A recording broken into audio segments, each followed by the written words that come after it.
How to log into CapCut PC using QR code.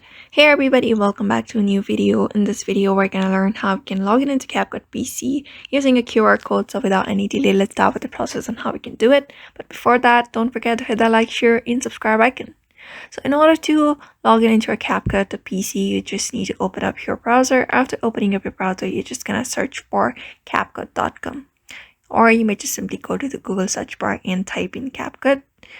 After seeing your home screen, just type in CapCut. After that, you'll be taken to the next page. You're just gonna look off for CapCut.com. Below, just click on it. And after clicking on it, you'll be redirected to another page where you'll be finding your CapCut. So here on the fourth option, you can easily find continue with CapCut mobile.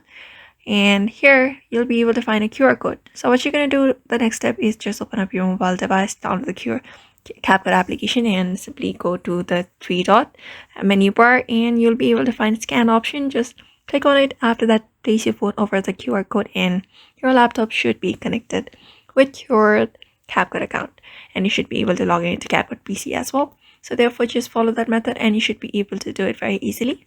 So I hope this video was helpful to you, and thank you for watching this video.